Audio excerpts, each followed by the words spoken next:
পানীয় জলের কষ্টে ভুগছে সুন্দরবনের মানুষ। সীমান্তবর্তী জেলার মানুষদের তাই পুকুরের জল খেয়ে দিন কাটাতে হচ্ছে। কয়েক হাজার বাসিন্দাদের জন্য আজও পর্যন্ত প্রত্যন্ত সুন্দরবন অঞ্চলের সীমান্তবর্তী এলাকায় পৌঁছায়নি পাইপ লাইনের মাধ্যমে পরিশুদ্ধ পানীয় জল। এমনকি গ্রামে নেই কোনো ওয়াটার এটিএম বা ওয়াটার ট্রিটমেন্ট প্ল্যান্ট। আজও পর্যন্ত গ্রামে পানীয় জলের জন্য বসানো হয়নি কোনো নলকূপ। তার ফলে প্রত্যন্ত সুন্দরবন অঞ্চলের সীমান্তবর্তী এলাকার মানুষদের পুকুরের জল খোলা আকাশের নিচে অপরিচ্ছন্ন জায়গাতে অস্বাস্থ্যকর পরিবেশে শোধন করেই খেতে হচ্ছে।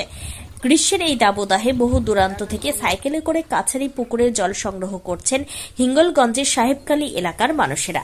এমনটাই ভাবে পানীয় জলের কষ্টে ভুগতে হচ্ছে হিঙ্গলগঞ্জের সাহেবখালী গ্রাম পঞ্চায়েতের অন্তর্গত চাড়ালখালী এলাকার বাসিন্দাদের। চাড়ালখালী সহ বেশ কয়েকটি গ্রামে পাইপলাইনের মাধ্যমে পরিশুদ্ধ পানীয় জল তো দূরের থাক, আজও পর্যন্ত বসানো হয়নি পানীয় জলের জন্য কোনো নলকূপ।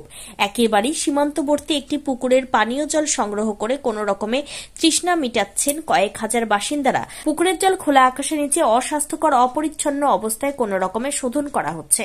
আর বাধ্য হয়ে পুকুরের কাদা গন্ধযুক্ত সেই জল বহু দূরান্ত থেকে সংগ্রহ করতে আসছে এলাকার মানুষেরা। কিলোমিটারের পরে কিলোমিটার সাইকেল চালিয়ে ড্রামে করে পানীয় জল তাদের সংগ্রহ করতে হচ্ছে বলে দাবি স্থানীয় বাসিন্দাদের। জল খাচ্ছি আমরা, এই ফিল্টার করে, এই বালিতে ফিল্টার হয় আমাদের এখানে।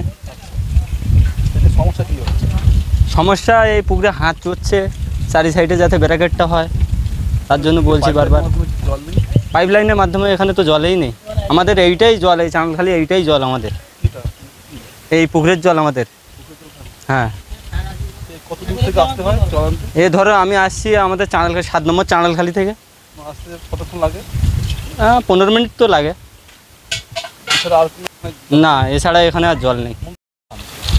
আমরা এই যে পুকুরের জলেই খাই। এখানে কোনো পাইপ লাইনের মাধ্যমে জল নেই? না, কোথাও জল পাওয়া যায় না এই পুকুরের জল ছাড়া। কত দূর থেকে আসতে হয় আমাদের? ও এখান থেকে সাহেবখালী 5 নম্বর, 4 নম্বর, 2 নম্বর, 1 নম্বর, 3 নম্বর সব জায়গা থেকে এই জল খায়।